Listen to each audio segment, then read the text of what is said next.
नमस्कार, उत्तराखंड समाचार में आपका स्वागत है। मैं हिना जोशी छेत्री। आइए सबसे पहले नजर डालते हैं आज के मुख्य समाचारों पर। मुख्यमंत्री पुष्कर सिंह धामी ने गुंजी धारचूला में साहसिक एमटीबी साइकिल रैली को हरी झंडी दिखाकर किया रवाना।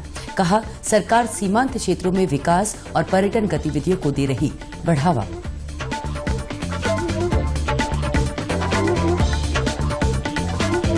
मौसम साफ होने के साथ ही चारधाम यात्रा ने फिर पकड़ी रफ्तार। पुलिस महानिदेशक अशोक कुमार ने श्रद्धालुओं से की अपील, चारधाम यात्रा मार्ग पर बनाए रखें स्वच्छता।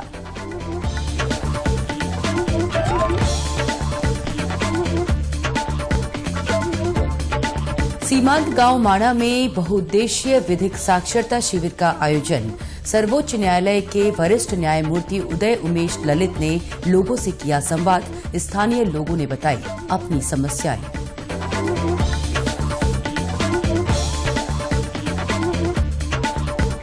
और ऋषिकेश गंगोत्री हाईवे पर कोटीगाड़ के पास पश्चिम बंगाल के तीर्थयात्रियों का वाहन दुर्घटनाग्रस्त। हादसे में 6 लोगों की हुई मौत। और अब समाचार विस्तार से। मुख्यमंत्री पुष्कर सिंह धामी ने आजादी का अमृत महोत्सव कार्यक्रम के तहत 10,500 फीट की ऊंचाई पर स्थित गुंजी धारचूला में आयोजित साहसिक MTB cycle rally tour the Kailash को हरी झंडी दिखाकर जौलीकांग और नभीढांग के लिए रवाना किया। इस दौरान मुख्यमंत्री ने कुटी और यांगती नदी में राफ्टिंग करने वाले दल को भी रवाना किया। मुख्यमंत्री ने माउंटेन साइकिल रैली में प्रतिभाग कर रहे विभिन्न राज्यों से आए सभी प्रतिभागियों का स्वागत करते हुए कहा कि इससे प्रतिभागियों को उत्तराखंड के नैसर्गिक प्राकृतिक सौंदर्य और संस्कृति से परिचित होने का अवसर प्राप्त होगा और स्थानीय रोजगार को भी बढ़ावा मिलेगा। मुख्यमंत्री ने कहा कि राज्य सरकार सीमांत और ग्रामीण क्षेत्रों को सशक्त बनाने और पलायन रोकने हेतु निरंतर प्रयासरत है। इस दौरान मुख्यमंत्री ने बासिंग खोला रोंगकांग नाभी सड़क निर्माण की घोषणा की। उन्होंने डीएम को जल्द सड़क का प्रस्ताव भेजने के निर्देश दिए। इससे पहले मुख्यमंत्री ने पिथौरागढ़ में एक अन्य कार्यक्रम में डीआरडीओ के गेस्ट हाउस में जिले के विभिन्न विकास योजनाओं का लोकार्पण और शिलान्यास भी किया। मैं प्रधानमंत्री मोदी जी का धन्यवाद करना चाहता हूं कि उनके प्रधानमंत्री बनने के बाद लगातार देश में चाहे ऑल वेदर रोडों का काम हो या भारत माला प्रोजेक्ट हो, उसके माध्यम से एक कोने से लेकर दूसरे कोने को जोड़ने का काम हो रहा है। ऐसे सीमांत क्षेत्रों को जोड़ने की बात हो रही है। इस प्रकार के साहसिक पर्यटन को बढ़ावा दिया जा रहा है। सीमांत क्षेत्रों के विकास के लिए काम किया जा रहा है। प्रधानमंत्री जी का धन्यवाद देता हूं कि उनके इस विकासवादी सोच के कारण से आज अस्कोट, धारचूला, तवाघाट, घटिया बगड़, मालपा, बूंदी, छियाले, गुंजी, कालापानी, नाभीढांग, लिपुलेख तक भारत माला के अंतर्गत सड़क का कार्य प्रगति पर है और इस परियोजना के अंतर्गत अस्कोट से लेकर कालापानी तक की लगभग 650 करोड़ रुपए की धनराशि की स्वीकृति प्राप्त हो चुकी है। उत्तराखंड में मौसम साफ होने के साथ ही चारधाम यात्रा फिर से शुरू हो चुकी है। हालांकि पुलिस उप महानिरीक्षक गढ़वाल करण सिंह नगरन्याल ने बताया कि यमुनोत्री धाम में जानकी चट्टी मार्ग में बार बार रास्ता बंद होने से समस्या आ रही है। लगातार पुलिस प्रशासन की मदद से यात्रा मार्ग को सुचारू किया जा रहा है। सही है, अभी 3-4 दिन जो जैसा कि फोरकास्ट हुआ था उसके अनुसार से केदारनाथ और यमुनोत्री इनकी यात्राएं थोड़ी सी स्थगित करवानी पड़ी। बाकी अब जो है कि शनि है, धूप मौसम खुल गया है, तो लिहाजा चारों धामों में यात्रा आरंभ हो गई है। थोड़ी सी दिक्कत हमारे अभी राणा चट्टी में है, वहाँ सड़क धंस रहा है बार बार और पुलिस को निरंतर 24 घंटे वहाँ उपस्थित रहकर यातायात को व्यवस्थित करना पड़ रहा है। एक बड़ा चुनौती है। यदि इसकी मरम्मत जल्दी हो जाता है तो फिर यातायात सुचारू हो जाएगा। इससे थोड़ा सा ट्रैफिक जाम की सी स्थिति हो रही है, वहाँ पर रोड खराब होने की वजह से रोकना पड़ रहा है बार बार। वहीं तबीयत बिगड़ने की वजह से आज केदारनाथ से 3 तीर्थयात्रियों को इलाज के लिए एम्स ऋषिकेश पहुंचाया गया। हेली एम्बुलेंस के माध्यम से एम्स पहुंचाए गए तीनों यात्रियों के स्वास्थ्य में अब सुधार है और सभी लोग अस्पताल की इमरजेंसी में भर्ती किए गए हैं।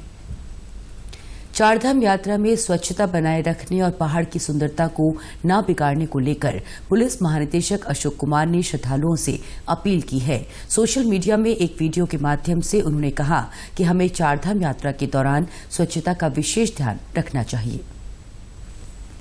आप लोगों के सहयोग से यात्रा अभी तक काफी सुव्यवस्थित हुई है। हमारा पूरा प्रयास है यात्रा को आपके लिए सुगम और सुरक्षित किया जाए। एक बड़ा इशू अभी हाल ही में उभर करके आया है कि बहुत सारे स्थान यात्रा के दौरान एकदम कूड़ा घर जैसे बन गए हैं। इतनी सुंदर देवभूमि है उत्तराखंड, चारों तरफ हरियाली है और उसके बीच में अचानक से ये प्लास्टिक के पैचेज बहुत ही गंदे लग रहे हैं। ऐसे वीडियोज सोशल मीडिया पे भी देखे गए हैं और मेन मीडिया में भी आए हैं। मैं आप सबसे रिक्वेस्ट करना चाहूँगा, अनुरोध करना चाहूँगा कि कृपया करके चारधाम की स्वच्छता और सुंदरता का भी मन में रखें और पर्यावरण को भी मन में रखें और कहीं भी कूड़ा न फैलाएं। राष्ट्रीय विधिक सेवा प्राधिकरण नई दिल्ली और उत्तराखंड राज्य विधिक सेवा प्राधिकरण नैनीताल के संयुक्त तत्वाधान में चमोली जिले के सीमांत गांव माणा में बहुउद्देशीय विधिक साक्षरता शिविर का आयोजन किया गया। शिविर में सर्वोच्च न्यायालय के वरिष्ठ न्यायमूर्ति व राष्ट्रीय विधिक सेवा प्राधिकरण के कार्यकारी अध्यक्ष उदय उमेश ललित ने लोगों से संवाद किया। उन्होंने कहा कि विधिक सेवा प्राधिकरण का उद्देश्य जरूरतमंद लोगों तक सुगमता से न्याय पहुंचाना है। न्यायमूर्ति ने शिविर में लगे सरकारी विभागों के स्टॉलों का निरीक्षण करते हुए दिव्यांगजनों को बैसाखी, व्हील चेयर और कंबल भी वितरित किए। वहीं उच्च न्यायालय नैनीताल के कार्यवाहक मुख्य न्यायमूर्ति व उत्तराखंड राज्य विधिक सेवा प्राधिकरण के कार्यकारी अध्यक्ष SK मिश्रा ने भी लोगों को संबोधित किया। उत्तराखंड राज्य विधिक सेवा प्राधिकरण के सदस्य सचिव RK खुलबे ने बताया कि सभी को न्याय मिल सके, इसके लिए हर स्तर पर लोगों को जागरूक करने के लिए शिविर का आयोजन किया जाता है। इसी क्रम में तहसील स्तर से लेकर के माननीय सर्वोच्च न्यायालय तक जो भी अदालतें हैं, उन अदालतों में अगर हमारा कोई व्यक्ति उसका पात्र है तो उसको सुलभ एवं सस्ता न्याय तथा मुफ्त न्याय दिलाया जाता है। इसके क्रम में हमारी संस्था द्वारा मुफ्त अधिवक्तागण उनको दिए जाते हैं। उनके इसका तरीका यही है कि वो आवेदन करते हैं। आवेदन ऑनलाइन या लिखित में किया जा सकता है, जिसे हम तहसील स्तर पर, जिला स्तर पर, राज्य स्तर पर तथा सर्वोच्च न्यायालय स्तर पर किया जा सकता है। उसके अनुक्रम में हमारी संस्था द्वारा प्रत्येक न्यायालय, चाहे वो छोटा सा न्यायालय हो तहसील स्तर का, चाहे सर्वोच्च न्यायालय हो, वहाँ हमारे द्वारा अधिवक्तागण किए जाते हैं जो सार्थक पैरवी करते हैं। वहीं माणा गांव के प्रधान पीताम्बर मोल्फा ने शिविर के आयोजन पर खुशी जताई। उन्होंने कहा कि हमने अपनी समस्याओं की जानकारी दी है, हमें उम्मीद है कि अब शीघ्र ही इनका समाधान हो सकेगा। राष्ट्रीय विधिक सेवा प्राधिकरण द्वारा माणा गांव में एक शिविर लगाया गया, जिसके हमें इस चीज का बेनिफिट फ्यूचर में मिलेगा। लाइक हमने कई टाइप के कंप्लेंट्स इनको दिए और जो कंपाइल करके इन्होंने आगे दिया। हमारे जैसे आर्मी का है, आर्मी ने हमारा लैंड अक्वायर कर रखा, लेकिन अभी इसका कंपनसेशन नहीं मिलेगा। लेकिन अब लीगल कार्रवाई के माध्यम से ये हमें कंपनसेशन जल्दी मिल सकता है। वृद्धावस्था पेंशन, विधवा पेंशन और प्रतिज्ञा पेंशन के बारे में चर्चा हुई और जो हमें आय प्रमाण पत्र, जाति प्रमाण पत्र के बारे में जो प्रक्रिया चलती है उसके बारे में बताया गया। ऋषिकेश गंगोत्री हाईवे पर कोटीगाड़ के पास पश्चिम बंगाल के तीर्थयात्रियों को ले जा रहा एक वाहन गहरी खाई में गिर गया। इस हादसे में 6 श्रद्धालुओं की मृत्यु हो गई है। बताया जा रहा है कि वाहन के गिरने से उसमें आग भी लग गई। वहीं ADM रामजी शरण शर्मा ने बताया कि मौके पर प्रशासन की टीम पहुंच गई है। सभी शवों को निकाला जा रहा है।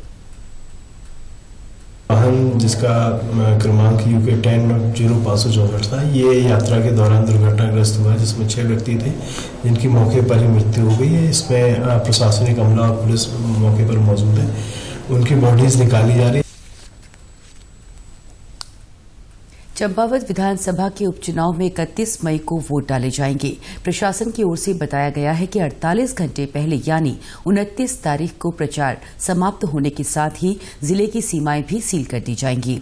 मुख्य निर्वाचन अधिकारी सौजन्या ने बताया कि रिटर्निंग ऑफिसर को पूरी तरह से आचार संहिता के पालन करने के साथ ही मतदान के दिन वेबकास्टिंग कराने के भी निर्देश जारी किए गए हैं।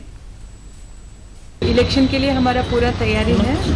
हमारा फोर्स डिप्लॉयमेंट प्लान भी पूरा एग्जीक्यूट किया गया है और हमारा जो 50% से ज़्यादा जो हमारा बूथ है वहाँ पे सभी हम वेबकास्टिंग के लिए पूरा अरेंजमेंट कर लिया है और उसके बाद काउंटिंग का जो प्लान और उसका भी हम स्वीकृति कमीशन से ले रहे हैं। उसके बाद जो इम्पॉर्टेंट है, जो लास्ट टाइम भी हमने एग्जीक्यूट कराया था, वो पर्सन्स विद डिसेबिलिटीज़ और 80+ का जो हमारा वोटर्स है उनके लिए सभी पोस्टल बैलेट पहुंचाने के लिए वो भी कार्यवाही गतिमान है। और जो पोल डे है 31, सो पोल डे के लिए जो भी पोलिंग बूथ का जो पूरा प्रिपरेशन उसका AMF वो पूरा रिव्यू डिस्ट्रिक्ट इलेक्शन ऑफिसर के द्वारा किया गया है और वो संपूर्ण स्थिति उसमें नॉर्मल है।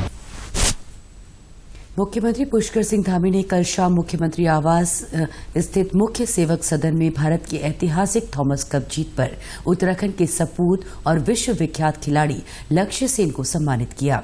इस अवसर पर मुख्यमंत्री ने लक्ष्य सेन को 15 लाख और गत वर्ष ऑल इंग्लैंड प्रतियोगिता में विजयी होने पर 10 लाख का चेक भेंट किया।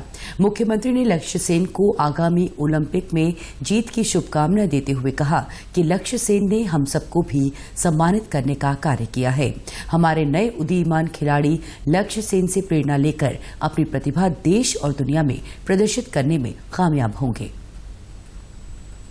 तो हमारे लिए बहुत ही एक गौरव का क्षण है कि आज हमें इनको दोबारा सम्मानित करने का अवसर मिल रहा है और मैं प्रधानमंत्री जी का भी धन्यवाद करना चाहता हूं कि उन्होंने लक्ष्य के साथ साथ बाल मिठाई को भी ब्रांड बना दिया है।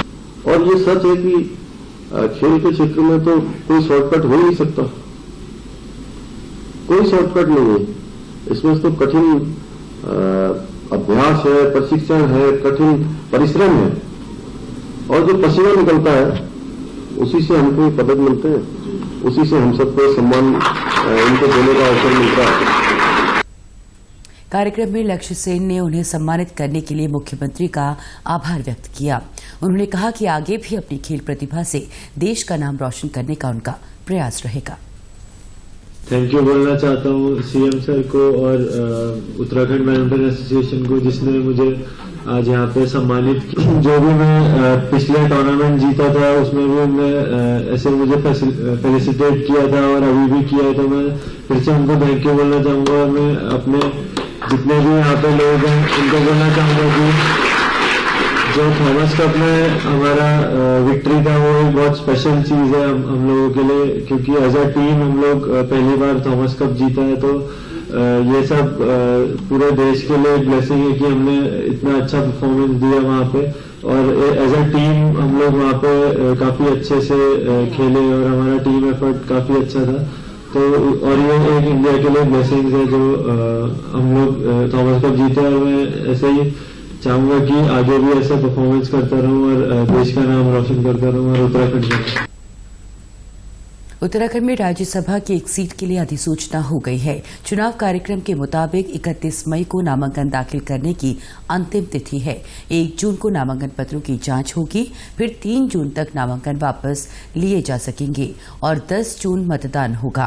वोटिंग शाम 4 बजे तक होगी, फिर मतगणना शुरू हो जाएगी। मौजूदा स्थिति को देखें तो भाजपा के पास 2/3 बहुमत है। ऐसे में भाजपा के प्रत्याशी की जीत तय है। प्रधानमंत्री के ऑल इंडिया DG कॉन्फ्रेंस में लिए गए निर्णय के पालन में साइबर अपराधों से निपटने के लिए उत्तराखंड पुलिस ने साइबर हैकाथॉन का दूसरा संस्करण आयोजित करने का निर्णय लिया है। IIT रुड़की के सहयोग से ये उत्तराखंड में दूसरी साइबर हैकाथॉन है। IIT रुड़की की वेबसाइट के माध्यम से 22 जून तक प्रतिभागी इसमें पंजीकरण करा सकते हैं। ये प्रारंभिक प्रतियोगिता 26 जुलाई तक चलेगी और इसके परिणाम 29 जुलाई को घोषित किए जाएंगे।